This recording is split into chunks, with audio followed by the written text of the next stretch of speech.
região norte fluminense. Com uma equipe altamente qualificada, garantem a excelência em instalação, ampliação, monitoramento e manutenção, proporcionando eficiência energética e economia financeira aos clientes. Personalizamos cada projeto para atender às necessidades específicas, seja para residências a grandes empresas. Nossa dedicação à qualidade e ao atendimento encaminha os clientes na melhor solução para atingir a almejada estabilidade financeira, onde nos tornamos uma referência no mercado. Faça parte da revolução da energia solar com a Eletricampus. Entre em contato hoje mesmo para transformar sua casa ou empresa em um ambiente mais sustentável e econômico. 22 30 33 22 13. Antes não tinha saúde de qualidade no estado todo? Agora tem. O governo do Rio inaugurou o Rio Imagem Baixada, que já realizou mais de 2 milhões de exames. O Instituto Estadual do Cérebro teve a capacidade dobrada para cirurgias de tumores e tudo de graça pelo SUS. Isso sem falar no SAMU. Foram 249 novas ambulâncias distribuídas e agora tem ambulância em todos os municípios do estado. Governo do estado do Rio de Janeiro, o trabalho não para, é todo dia e é de todos. Rafaela Bose e Petrovera apresentam Flávio Venturini e Sandra de Sá. Sábado, 6 de dezembro, na Multiplace em Campos. Postos de venda, lojas de eggs, banca do Coliseu e guichêweb.com.br. Flávio Venturini e Sandra de Sá, 50 anos, em um show. Sábado, 6 de dezembro, na Multiplace. Patrocínio de eggs, Link Web, Colégio Bittencourt, Elos. Apoio, Rei do Caranguejo, Goitacá Vigilância, Inter TV, Folha da Manhã e Folha FM. Baixe agora o aplicativo do Laboratório Plínio Bacelar e acompanhe os resultados dos exames. Verifique seu histórico, agende atendimento domiciliar do laboratório ou da vacina. Saiba a localização e horários de atendimento das unidades e muito mais. Na sua lojinha de aplicativos, basta digitar Laboratório Plínio Bacelar e baixar tanto para Android quanto iOS. Aplicativo do Laboratório Plínio Bacelar. É grátis, é prático, é para você. Começa agora o Folha no Ar, primeira edição.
Quarta-feira, 3 de dezembro de 2025, começa agora pela Folha FM 98,3, emissora do Grupo Folha da Manhã de Comunicação, mais um Folha no Ar. Estamos ao vivo também pelo Face e pelo YouTube. Você confere este programa, daqui a pouco vai estar editado em podcast. Logo mais tem reprise na Plena TV. São 7h04 em Campos. Muito bom dia, sejam todos bem-vindos. Eu sou o Cláudio Nogueira e a gente começa esta edição de hoje do Folha no Ar trazendo as principais informações. A gente começa com a previsão do tempo para hoje. Choveu muito ontem à noite, choveu bastante aqui na área central da cidade, em vários pontos do município. A previsão para hoje é de mais chuva. Segundo o Instituto Nacional de Meteorologia, aliás, hoje e amanhã também com chuva. A partir de sexta, o tempo volta a ficar normal. Hoje, máxima de 29, mínima de 23. Agora aqui no centro faz 24 graus. Amanheceu garoando e deve seguir assim boa parte do dia hoje. No programa de hoje, com Aloysio Abreu Barbosa na bancada, vamos conversar. Já estamos recebendo a Bianca Hinojosa, empresária, atleta de futevôlei e torcedora do Flamengo. A Bianca vem para mostrar esse olhar aguçado, esse olhar feminino sobre o futebol como um todo, sobre o esporte como um todo. Fala do Flamengo tetracampeão da Libertadores, o primeiro clube brasileiro a ser tetracampeão da Libertadores. As perspectivas para o clube ser campeão brasileiro hoje, é difícil, né? Para essa semana vai ser complicado. Tem aqueles memes aí de internet, não pararam até agora. Ontem eu estava vendo a música lá na trend do Instagram. Adivinha qual que é a primeira? O hino do Flamengo. Aguentar isso a semana e hoje renova, né? Então sai da frente. E logo mais, então, entra em campo mais uma vez contra o Ceará. Se vencer, aí já era. O Flamengo está com 5 pontos à frente do Palmeiras. O seu, parece que freguesinho certinho, né? Nas últimas 20 partidas, o Flamengo ganhou 10, empatou 7. Então tá com um scout aí espetacular. E depois ainda a Bianca traz a projeção do Mundial Interclubes, em que o Flamengo joga já, acho que dia 10, se não me falha aqui a pesquisa, dia 10 de dezembro contra o Cruz Azul. Se fosse Cruz de Malta, eu poderia até arriscar o placar, mas contra esse negócio de Cruz Azul, é mexicano o time, parece que também é bem arrumadinho. Vamos lá. E, por fim, vamos falar de Copa do Mundo 2026 de seleção brasileira. Bianca, já vamos conversar esse bate-papo, vamos literalmente rolar essa bola aqui com você hoje, mas sempre muito bom, alegre, feliz aqui por te receber nessa bancada. Deixa eu trazer aqui as manchetes de hoje do jornal Folha da Manhã. E é destaque aqui na Folha, manchete principal: educação, 1.000 vagas para campus e 345 vagas para São João da Barra. Vladimir anunciou o edital e Capucci enviou o projeto ao Legislativo. Só uma pausa aqui nas manchetes do jornal Folha da Manhã, que já está desde cedo aí nas bancas, também nas casas dos assinantes. Para uma notícia muito ruim para a gente começar o dia. Um incêndio de grandes proporções atinge neste momento o Ceasa, no Rio de Janeiro. É a maior central de abastecimento do estado, uma das maiores aqui do país, e segundo testemunhas, o fogo teve início em uma loja de alimentos e se propagou rapidamente para estabelecimentos vizinhos que comercializam plásticos, papéis, bebidas e outros materiais altamente inflamáveis. Não há ainda aqui aparece até na imagem aqui um cidadão machucado, mas não tem relação com o Ceasa. A gente está apurando aqui se tem feridos. Nesse pavilhão 42 do Ceasa, são 28 lojas já atingidas. Meu Deus, estava em 14 agora há pouco, o fogo segue, né? Os bombeiros estão atuando neste momento. 4 bombeiros, inclusive, precisaram de socorro e foram levados a hospitais da região por exaustão. Segundo testemunhas, né, os bombeiros estão trabalhando sem parar. As chamas atingem o pavilhão 43.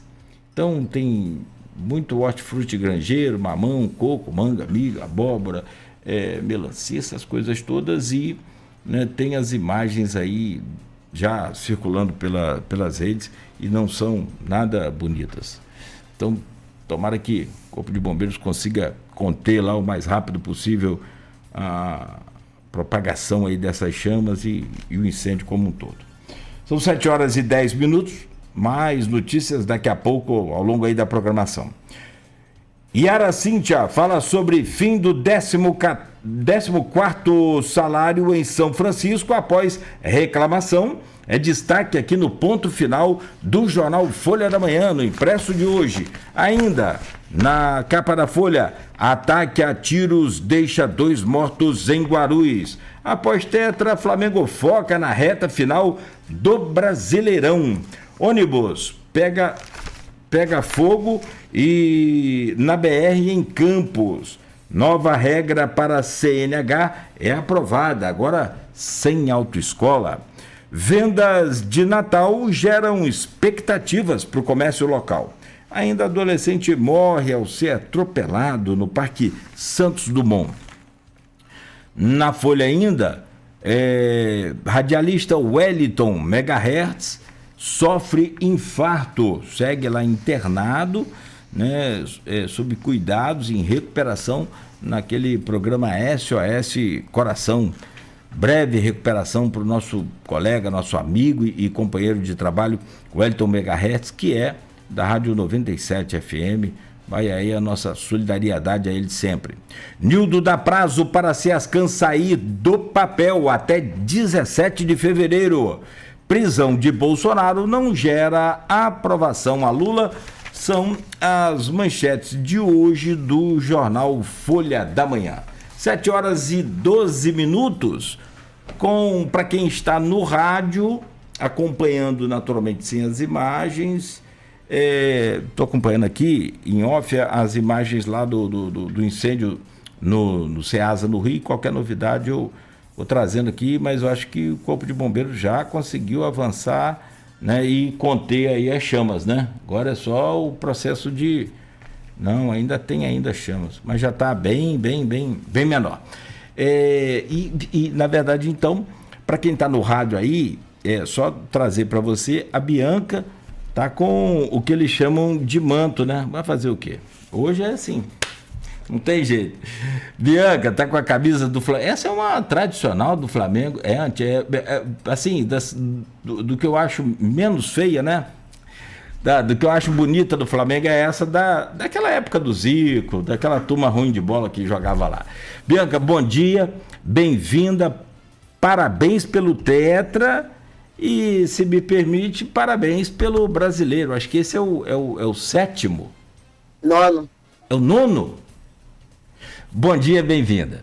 Bom dia, agradeço aí o convite seu, de Aloysio, e o bom dia para os ouvintes aí. E é isso, eu falo mais do tetra, né? O brasileiro não ganhou ainda. Então, enquanto não ganhar, enquanto não concretizar, não é campeão. E é isso, vamos falar aí. Eu penso muito lá no Flamengo e Grêmio, que em 2009, que o Grêmio ia entregar, porque era o Inter e tal, e acabou tomando 1-0. Então, eu espero primeiro concretizar a vitória aí para comemorar o Brasileirão também. Como dizem, futebol só acaba quando termina, como diz o poeta. Isso aí. Mas não, só um... Eita, e até se empatar em número de pontos, o Flamengo, acho que tem 20 e tantos gols à frente do Palmeiras. Acho muito... Se os dois empatarem também, o Flamengo é campeão. Até se o Flamengo perder, o Palmeiras também perdeu. Isso me parece muita superstição de botafoguense, que é meio assim, né? Não, eu sou precavida. De precaução e canja de galinha não faz mal a ninguém. Vamos lá, deixa eu trazer outro flamenguista aqui, também titular dessa bancada, comemorando aí o tetra da Libertadores e também com a mão aí na taça da competição mais importante do Brasil, o Brasileirão, né, que é destaque aqui pra gente. Aloysio Abreu Barbosa, bom dia. Bem-vindo. A você eu já dei os parabéns pelo tetra, se não, né, eu faço agora e muito merecido, muito merecido. Parabéns aí, Aloysio, também. Obrigado, Mangueira. Deu os parabéns, Alberto? Fazer o quê? Desde ontem. Eu não aguento não, nunca vi, porque agora brota flamenguista de tudo que é lugar. Já tem muito. Olha lá. Parece até uma voz de um... A voz da assombração vindo lá do fundo. Saudações, pelo amor de Deus. Estou sonhando com isso. Mas vamos lá, Luiz, parabéns aí. Bom dia, Bianca, obrigado pela presença. Vamos falar um pouco aí sobre... Falar um pouco não, né? Vamos falar só sobre futebol hoje, né? O Tetra da Libertadores é o primeiro clube brasileiro tetracampeão da Libertadores, né? É uma coisa muito emblemática. Eu acho que a Libertadores, o primeiro time brasileiro a ganhar foi o Santos, né? Com Pelé, ganhou 2 vezes, 2 mundiais. Depois ganhou mais uma com o Neymar, né? Aí já nos anos 2010. Enfim, São Paulo ganhou 2 também com o Tele, depois ganhou mais uma. O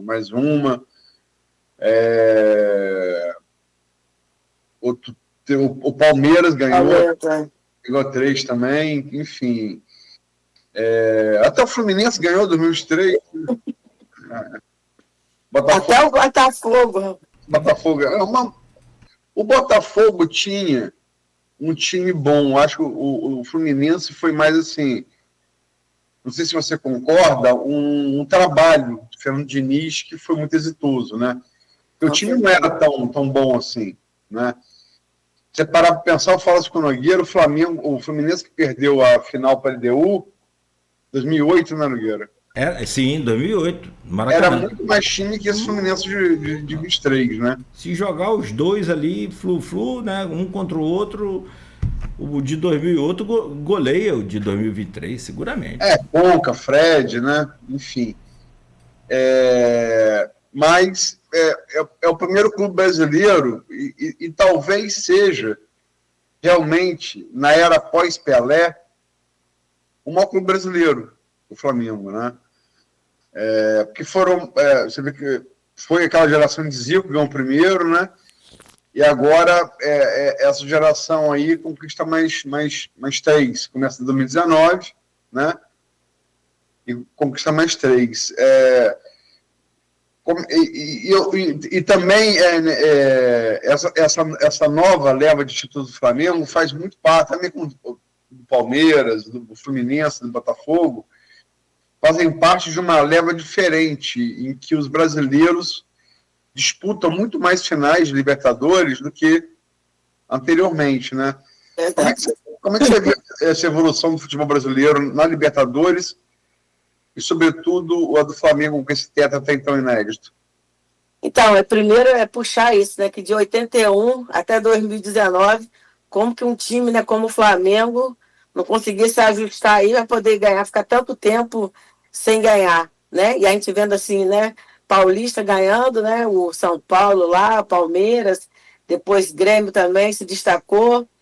E eu vejo assim, com muita alegria que o Flamengo conseguiu, né, se reestruturar, porque era uma coisa que passava longe para a gente ganhar uma Libertadores de novo, né, disputar o Mundial, que é uma coisa que eu tenho esperança de que o Flamengo vai ser bi, não sei se vai ser agora. Então é isso, eu fico feliz também pelo estado do Rio, né, porque teve uma época que os paulistas dominavam tudo aí, e agora que está dando o Rio de Janeiro, eu fico bem feliz com isso também, independente de, né, da gente zoar, claro que tem a zoação, mas é bom o Rio de Janeiro estar superando São Paulo aí, principalmente.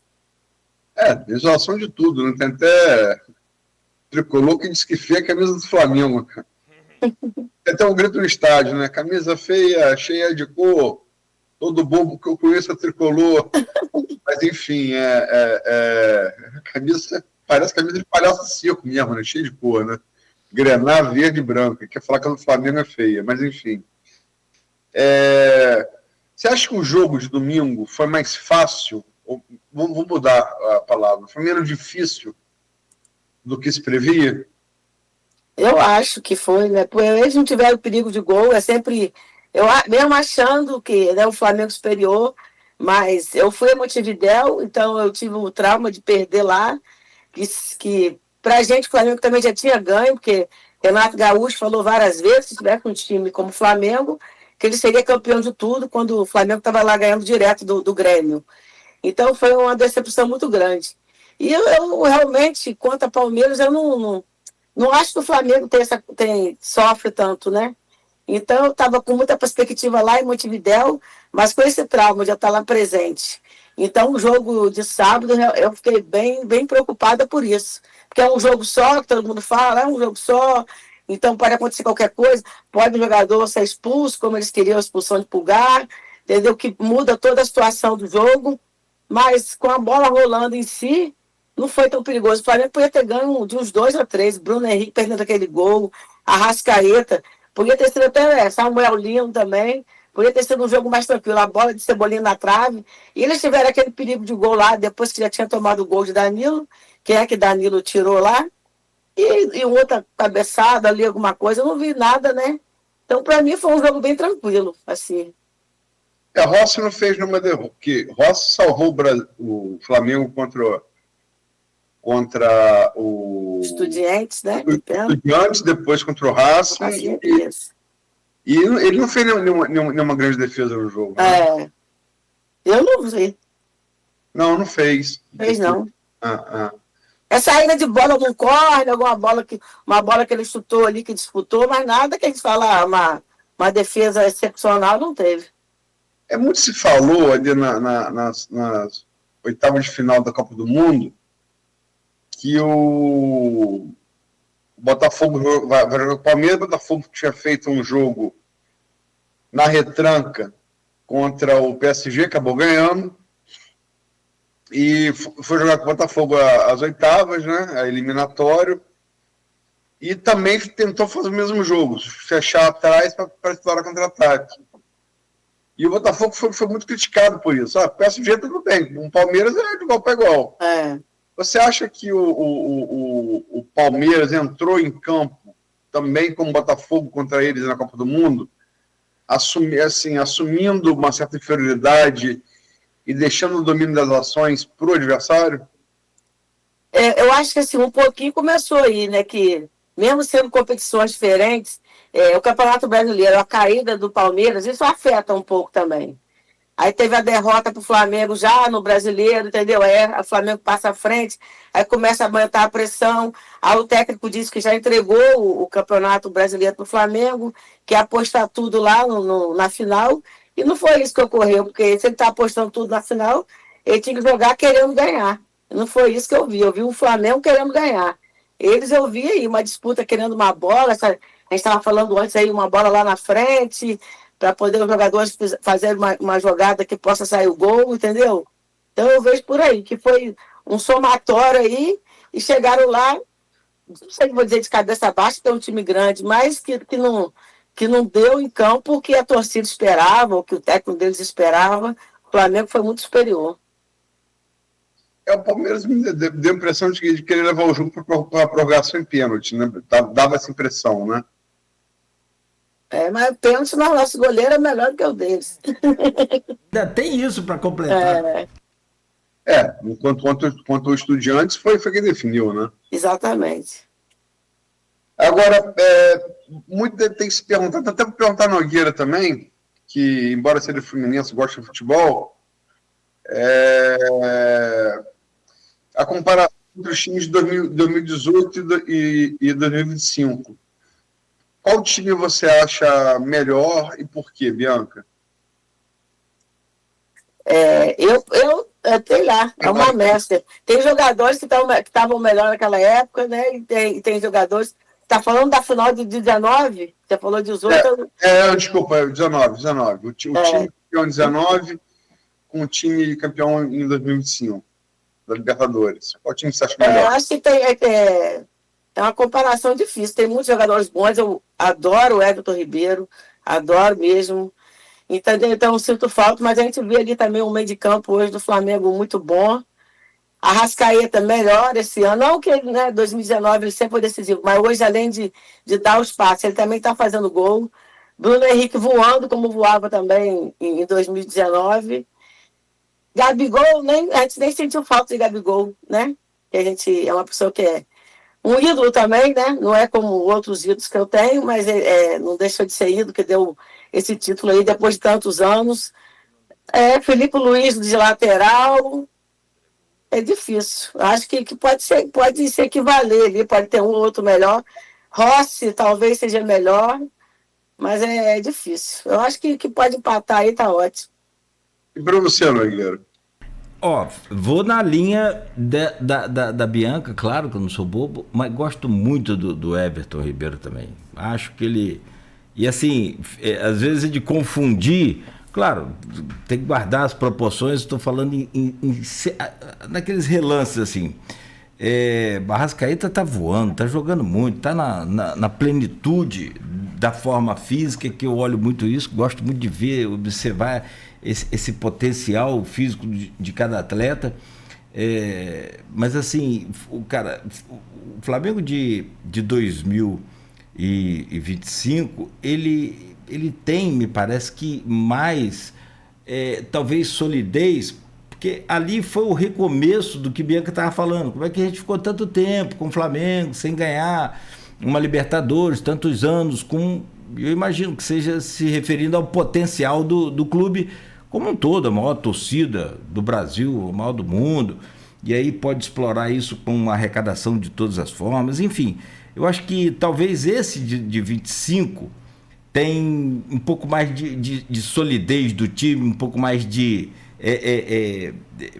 futebol até mais bonito do que o próprio 2019. Creio que com isso, e assim, vou muito colocar isso na conta do Arrascaeta, né? Tem muita coisa ali que você pode colocar essa beleza plástica do futebol do Flamengo na conta do Arrascaeta. Agora, acho que você poderia analisar também, Luiz, o que você acha? 2019 ou 2025? Se jogasse um Fla-Fla aí, como é que seria esse resultado?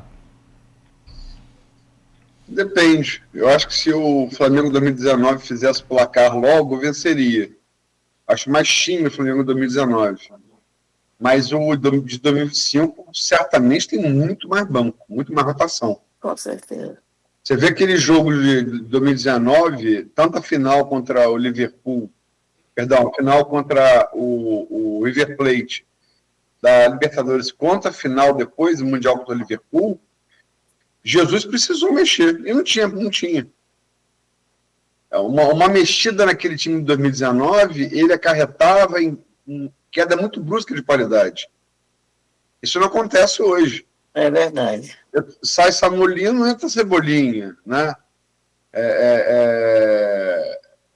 Eu acho que hoje o Flamengo tem muito mais peças de reposição do que tinha, né? O Flamengo hoje tem 3 laterais esquerdos de bom nível, né? Verdade. Então, eu acho isso. Eu acho que sai Luiz Araújo e tá plata. Então, é uma fartura de jogadores que não tinha. No 2019, o time titular era muito bom. E acho melhor do que esse time de hoje. Né? Mas está falando aí muito de 19, de 25 e 22, que o Flamengo teve uma campanha também muito boa, né? Foi invicto, né? E parece que ficou mais um patinho feio aí entre 81, 19, 25, 22 ficou um pouquinho para trás. Pegou a Atlético Paranaense na final, né? Era Dorival, né? Então, se for, e o de 81, Bianca? O Flamengo de 81 e 25. Nossa, mãe. 81 é brincadeira. Foi muita emoção mesmo. Nossa, mãe, eu era criança ali, com 13 anos ainda, vendo lá em casa com meus irmãos, e chora, e grita, e foi muito legal. E o Mundial também, eu tenho uma lembrança, que eu assisti ali na casa de uma amiga minha, que antigamente tinha padaria Tamandaré, ali naquela pracinha ali. Eu era criança, via todo mundo lá embaixo, comemorando e tal. Foi muito inesquecível, mas a Libertadores foi puxada. Cobrelou, o povo querendo bater e tal. Nossa, mãe. Mas foi muito... Para mim, assim, foi mais emocionante. Não sei por eu ser, né, mais criança, tudo, mas... Inesquecível pelo time, por Zico, que eu tanto amo, que todo mundo sabe disso. E o time inteiro, né? Foi inesquecível mesmo. Mas como time, você acha melhor o de 81 ou esse de 2025? Putz, é difícil, complicado. Mas eu vou ficar sempre com o de 81, né? O meio de campo aí de Adílio, de Andrade, eu vou preferir a Jorginho, a Pulgar, e Zico, Arrascaeta, sei lá, se é assim essa comparação, aí é complicado que o coração vai falar mais alto aí, com certeza eu vou preferir, e acho também que o de 81 seria melhor. Pode ser que a zaga fosse pior, eu acho. Agora, pensando um pouquinho aqui... Tinha Moser, né? Tinha Super Moser. Mas tinha Marinho também. Tinha Marinho que quebrava um cadinho. Eu pensei nisso. Marinho Figueiredo, né? Isso. Eu acho do time de hoje, do time de 2019 e de 2005, eu acho que teria um lugar naquele time de 81, acho que teria 3 jogadores. Eu acho que gosto muito de Andrade, mas acho que o Jorginho paga com Andrade. Certamente Bruno Henrique no lugar de Lilco, né? Everton Ribeiro disputaria com Tita, é uma briga boa, né? Eu não simpatizo muito com Tita, é engraçado isso. Eu tenho uma birrinha com Tita, eu não curto muito ele, não. Também. Mas é uma história importante, foi campeão no Vasco, abriu o brasileiro na Alemanha, quando ninguém jogava na Alemanha, né? E acho que ali o zagueiro, né? Um zagueiro, não Moser, mas no lugar de Marinho ali entraria tanto o Rodrigo Caio, o Pablo Mari, quanto o Léo Pereira, o Léo Ortiz, qualquer um dos 4 entraria ali. Com certeza. Mas o resto eu manteria, inclusive Nunes, em relação a Gabigol, manteria Nunes, né, na minha opinião, né? Mas seria um mesclado muito bom, sem sombra de dúvida, né? E Raul e Rossi também, não sei. Rossi talvez seja um pouco melhor, acho. O problema também é o seguinte, gente, ó, extra-campo não, mas extra-jogadores. Pode parecer muito pouco, mas você tem condições técnicas hoje bem diferentes, né? A ciência avançou muito, melhorou muito, são 44 anos, né?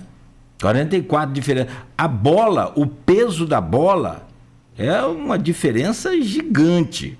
Camisa de algodão hoje de fibra sintética, né? Sim, a chuteira, tudo. Assim, cada um no seu tempo, mas é o que você falou, esquecendo essa parte aí. Zico foi operar joelho e tirou o menisco. Hoje em dia. Bem lembrado, bem lembrado. E a gente não falou também que ainda temos no banco, né, 2 técnicos que eram ex-jogadores e viraram técnico ali, né? O Carpegiani e o Felipe Luiz. Ainda tem essa coincidência aí. É verdade. Vocês. Desculpa, Nogueira. Técnico dos 3. Carpegiani, Jorge Jesus ou Felipe Luiz? Eu fico com o Felipe Luiz. Mesmo às vezes eu achando algumas coisas que ele faz que eu não gosto. Acima de Jesus? Não, né? Jorge que trouxe isso, né? O cara tem mais títulos do que derrota, né? Todo mundo fala isso. Então eu fiquei chateado também de ele ter ido embora. Se ele tivesse ficado aí, o Flamengo podia ter ganho mais coisa. Mas realmente ele trouxe um novo modelo de jogo para o Flamengo, uma nova. Que até Felipe Luiz é discípulo dele, sempre fala isso, que escutava muito, anotava muito. Então, realmente, acho que Jorge Jesus está acima dos 2 aí. Ele fala que pegou muita coisa de Jorge Jesus e muita coisa de Simeone no Atlético de Madrid, né? Isso. Dois que ele se baseia. Mas não queria você falar, eu vou te interromper, desculpa, pode falar. Não, era isso, eu ia pegar essa carona aí dos técnicos e perguntar se vocês dois tinham tem sentido falta de Jorge Jesus, porque assim, há uma Leão, depois que deu aquele depoimento lá na CBF, naquela reunião daquele congresso lá da CBF, de forma delicada, de forma, né, truculenta, falando dos técnicos portugueses, que, né, aquela coisa toda que repercutiu muito mal,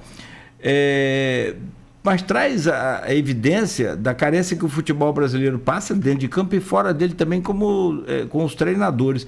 Aí eu ia perguntar exatamente isso.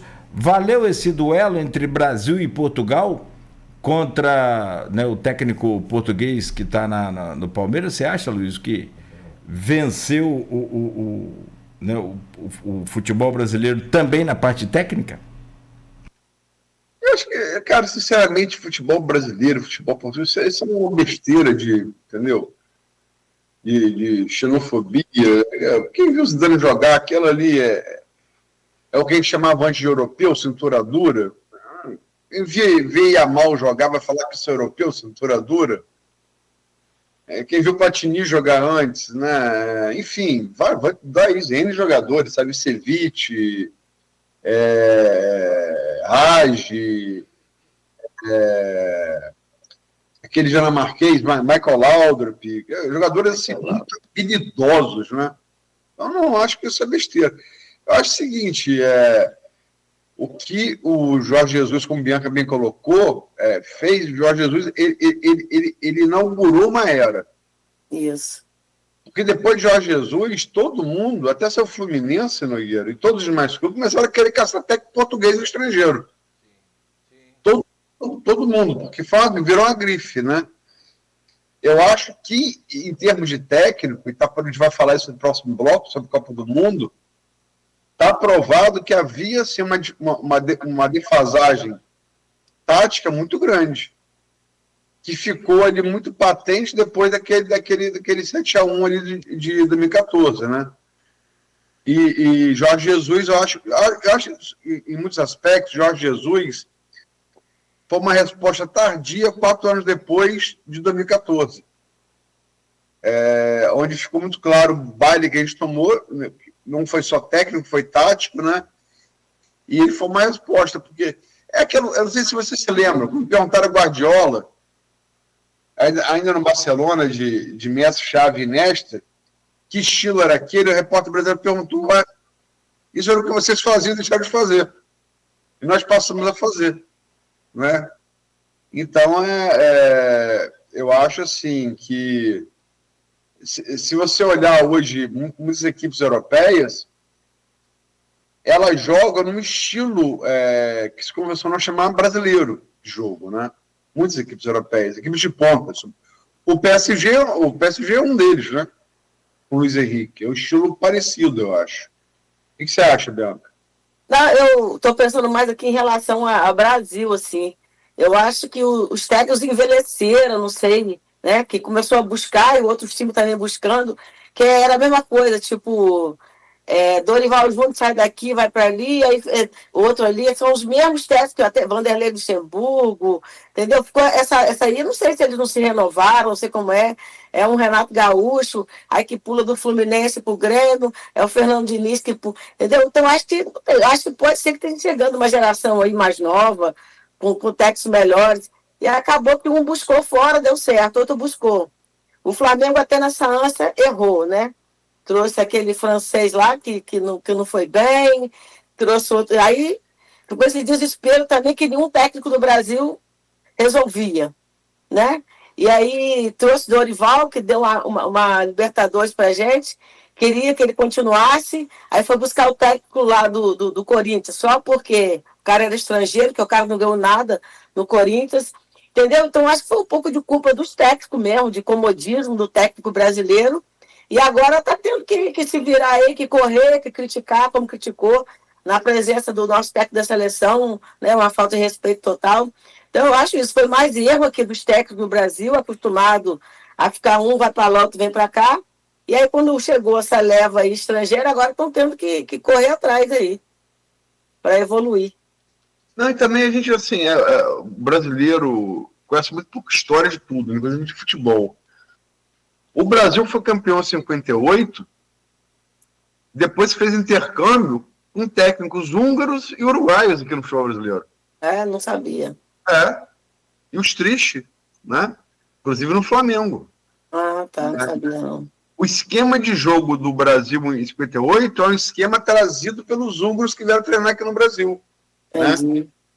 Então, porque o futebol é vivo, né? O futebol está sempre pegando a influência de um e de outro, né? Se amoldando, né? Então, essa coisa de intercâmbio, que é engraçado essa coisa, né, o Bianca Nogueira? Enquanto os treinadores brasileiros iam para a terra dos outros, todo mundo achava legal. inverteu a mão, foi um problema danado, né? Verdade. Nós temos bons exemplos. O próprio, a Beca falou uma coisa certa, eu não sei se é só na idade, se a idade atrapalha, eu acho que é a questão da acomodação no conhecimento, na busca por conhecimento, por novidades, entendeu?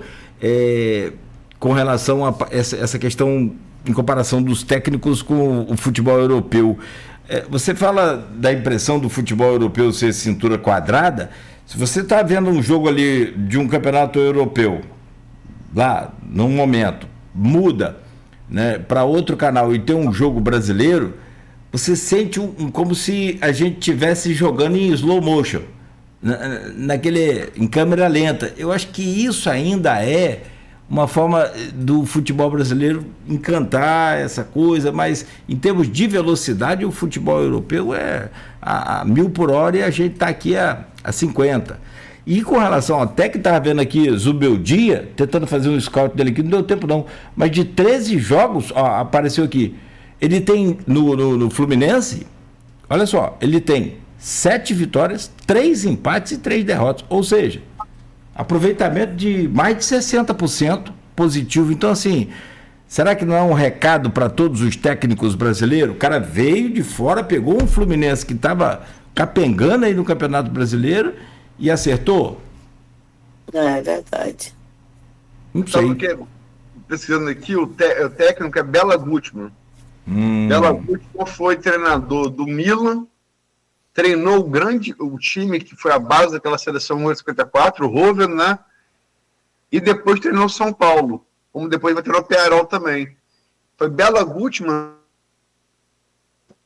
e criou aquele esquema, porque se você parar para pensar, em 58, tinham ali os 2 zagueiros, os 2 laterais, né? E eram praticamente 4 no ataque, né? Porque que é mais ou menos como alguns times jogam hoje. Garrincha na ponta direita, Zagallo na ponta esquerda, Vavá mais na frente, Pelé vindo de trás. E só 2 no meio, que eram justamente Zito e Didi. Esse esquema, quem trouxe para o Brasil foi Bela Gutmann. Então, a gente está com o estrangeiro... até lá atrás. Desde lá de trás, né? Nosso primeiro título. Realmente eu não sabia, não. Treinou São Paulo. Mas, assim, vamos mudar um pouco o disco da Libertadores. E hoje você espera o que no Maracanã?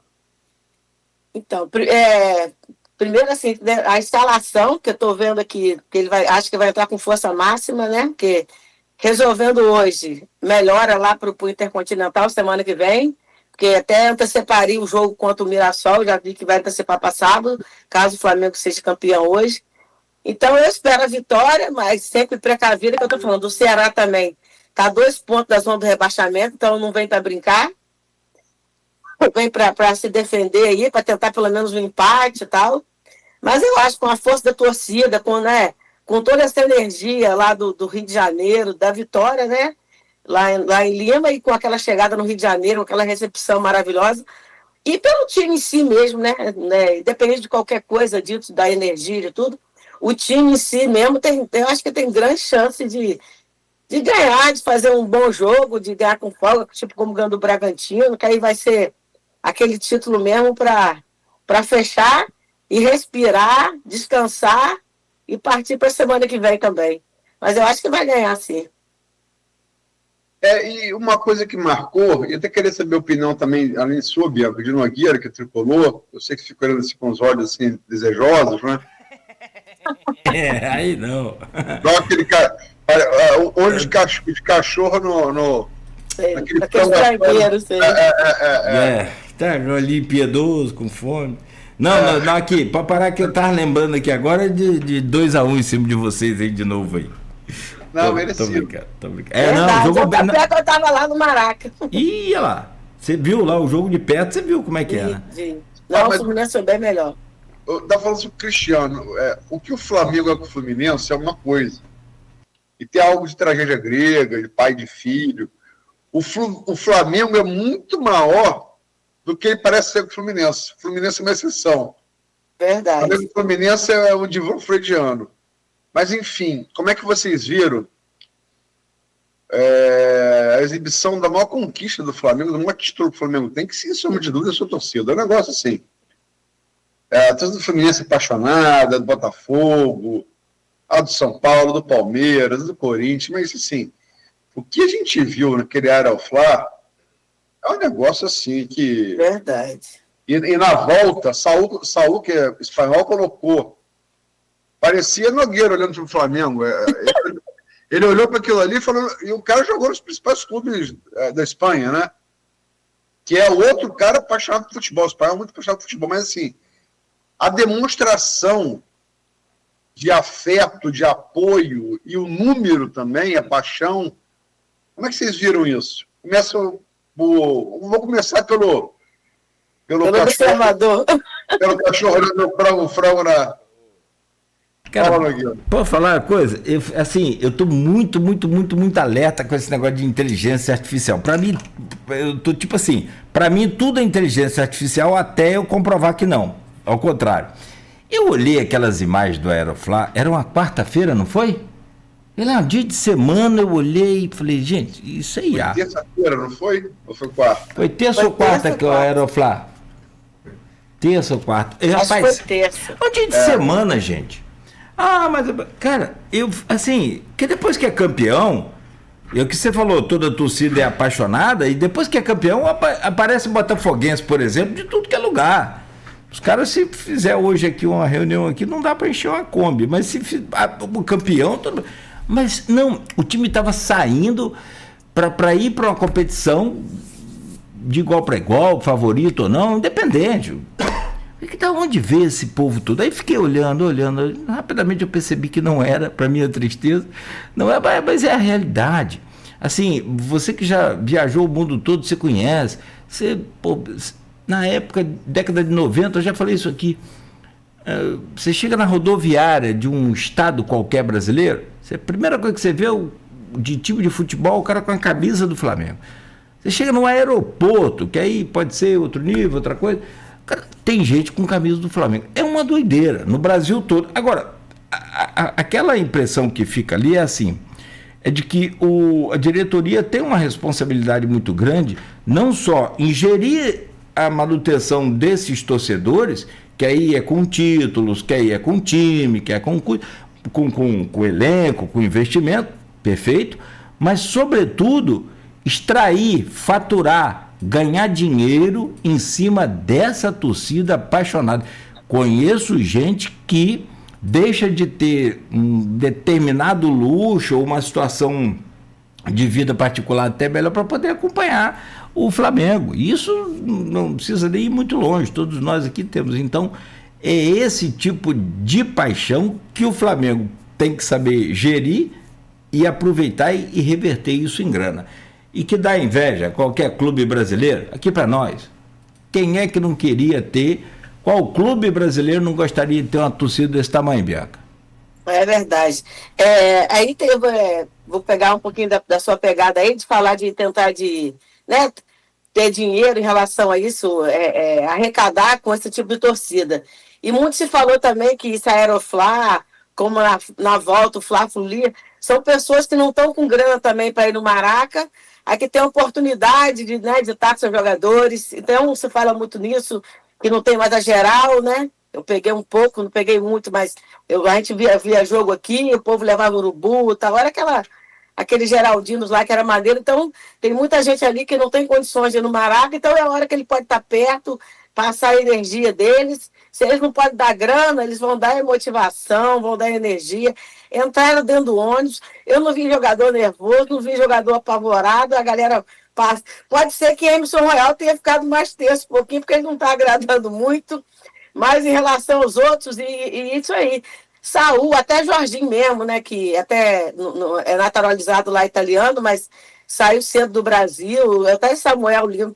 Não vivenciaram isso, essa coisa que é diferente. Todo mundo fala, o Flamengo é diferente. E não é a mesmice. Realmente, nós, torcedores do Flamengo, somos diferentes. E quando a gente vê isso, o ônibus sumir no meio daquela multidão, é isso. É oportunidade de quem não pode, e na volta também que os jogadores abriram ali a escotilha do ônibus para poder dar um tchauzinho, para dizer que eles estão ali, que não estão fugindo, não é nem fugir, mas querer ficar com medo de não querer olhar, não, fizeram, foi uma festa linda mesmo, e com certeza, aí o povo fica com mais inveja mesmo, os antes aí sofrem mais ainda. Só antes de você comentar, Luiz, vou pedir também você fazer essa gentileza.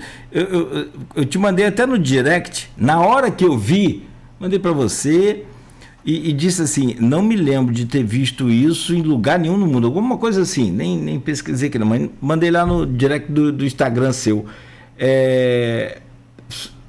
Década de 80, os hooligans tinham um movimento muito grande, que depois até foi proibido, depois os caras descambavam para violência, mas eu confesso a você que um volume de torcida assim, num evento tão simples, que é um translado do time da concentração pro aeroporto, eu nunca tinha visto. Não sei se você se lembra, você que é bom de história, se lembra de alguma coisa parecida com isso. Seu microfone. O microfone. Eu vi uma coisa parecida, estava no Fiumicino, voltando da Itália. Fiumicino no aeroporto principal de Roma, né? E estava chegando Roma, tinha acabado de contratar Adriano, né? E Adriano tinha tido uma fase exuberante na Inter, né? Rapaz, foi uma coisa, assim, não foi assim como o Aeroflá em termos de quantidade de gente, até porque dentro do aeroporto não foi algo programado, mas os italianos correndo para ver Adriano, cara, é uma coisa que eu fiquei assim, impressionado, né? Impressionado. Mas eu posso dizer uma coisa a você, cara, tem umas coisas assim, hoje eu fumo, né? Infelizmente eu fumo. E hoje em dia você não fuma mais em lugar nenhum, não só no Brasil, na Europa, né? Então você vai fumar do lado de fora. E motoboy tem tudo quanto é lugar, tá? Não só no Brasil. E geralmente o motoboy europeu é do leste europeu. Ele é húngaro, ele é búlgaro, ele é romeno. E eu ficava fumando cigarro, conversando com os motoboys em inglês, por óbvio, né? Cara, quando pegava um romeno e falava do time de Raj, Petrescu, Radicchoi, o cara virava irmão. Aí pegava um tcheco, falava de Nedvedev, o cara ficava doido. Brasileiro sabe meu time. Eu sempre gostei muito de futebol, né? E esses times assim, me impressionaram muito também. O que eu quero dizer com isso? A paixão pelo futebol, ela é universal. O que eu vi mais próximo ao que eu vi no Aeroflá foi, eu vou dizer a você, foi um jogo de eliminatória para Champions, para Euro. Eu estava em Glasgow, isso foi em 2009. Era aquele time da França, de Zidane, mas já sem Zidane. Zidane já aposentado, né? Que é um timaço, o time, né? Contra a Escócia dentro do Parque de Príncipe. Né? Glasgow é a segunda, é uma cidade grande da Escócia, né? A capital é Edimburgo e Glasgow é uma grande cidade. Ele estava num pub, rapaz, vendo o jogo. A Escócia fez 1-0. E a França, com o time muito melhor, pressionando, nos gols saía, né? E eu estava meio machucado com a França, que eles tinham eliminado a gente em 2006, aquele baile de Zidane, né? Isso foi 2007, perdão, foi 2009, não, foi 2007. E aí os caras ficaram, pô, você é brasileiro, tá torcendo pela Escócia e tal, papai, eu virei tipo o mascote dos escoceses. Rapaz, a Escócia levou aquele jogo 1-0 até o final. Nossa, saímos gritando nas ruas de Glasgow, polícia, parece coisa de filme, polícia tudo, se cercando. We fuck the French. We fuck the French. Nós, pontinho, os franceses, né? Foi muito interessante. Então, assim, o que eu quero dizer, a paixão pelo futebol, o sentimento da Aeroflá tem no mundo todo. A quantidade que talvez seja diferente. É verdade. Difícil juntar essa quantidade de gente aí. Bianca lembrou dos Geraldinos, né? A gente que teve a oportunidade de trabalhar, fazer um tempão lá no Maracanã. O fosso, tinha o fosso também, né? Os caras caíam ali no fosso. Quando a bola caía no fosso, os caras pulavam para pegar a bola. Era um espetáculo de imagens, de som, aqueles... Acho que erraram feio nessa proporção. Podia deixar pelo menos uma parte ali para os Geraldinos. Acho que simbolizaria bem aí essa coisa. E nesse ponto o BAP é muito culpado, tá? O BAP é muito culpado. Ele defende dolosamente a elitização do público do futebol, e acho que esse torcedor popular que Bianca bem lembrou, que ele pôde fazer o que ele pôde fazer agora, é uma prova maior de que o grande patrimônio do Flamengo não é, o maior título do Flamengo é a sua torcida. Mas esse estádio novo que o Flamengo vai fazer, que ele pensa em fazer, eu acho que vai ter uma área tipo reservada para isso. Eu acho que eu ouvi falar isso. Eu acho que vai ter. O futebol ficou muito gourmetizado, né? O público de estádio, né? Muito gourmetizado. Muito. Eu confesso, eu não tenho mais prazer em estádio como tinha quando tinha geral. Você chegaram a assistir o jogo de geral? Eu nunca fui na geral. Eu nunca assisti da geral. Eu estava sempre... Imagina. Quer dizer, a gente ficava ali... Na arquibancada você vê parado, né? Na geral, você via rodando. Você acompanha o jogo. Você sai tão cansado como jogador. Se colocar uma câmera no peitoral, na cabeça. Peitoral não, mas na cabeça. No peitoral você não vai ver nada, mas na cabeça, tipo assim, um capacete, a imagem vai ficar o tempo todo. Muito bom. Gente, são 7h57. Vamos fazer uma pausa rapidinho. Pra gente voltar falando de futebol. Hoje é futebol, vamos continuar falando aí do Flamengo, que vai pra final do Campeonato Brasileiro. Tem muita pergunta para fazer, a gente falou de técnico, a gente volta a falar mais aqui. Estava me lembrando aqui da proporção de tamanho de clubes, né? Bianca lembrou muito bem também a questão da disputa Rio-São Paulo. O Rio me parece que está retomando, e aí não é o Rio em si, é o Flamengo, né? Se bem que os clubes cariocas, com exceção ao Vasco, que ontem perdeu para o Mirassol, né, não estão tão mal. Mas a gente fala sobre isso mais lá, quando for falar também da seleção brasileira. Enfim, são 7h57. Bianca, Luísio, você que nos acompanha, aguarde aí um instante, continue ligado, a gente faz uma pausa. Estou só buscando aqui informações atualizadas lá do incêndio no Ceasa do Rio de Janeiro, lá em Irajá. Um incêndio de grandes proporções, não tem ainda informação sobre feridos. O que a gente tem são algumas informações que vão chegando ainda aos poucos. Eu estou pesquisando aqui, são militares que, por exaustão, de excesso de força e as chamas em grande volume, acabaram tendo que ser atendidos também em alguns hospitais ali, pelo menos 4 militares, e são 7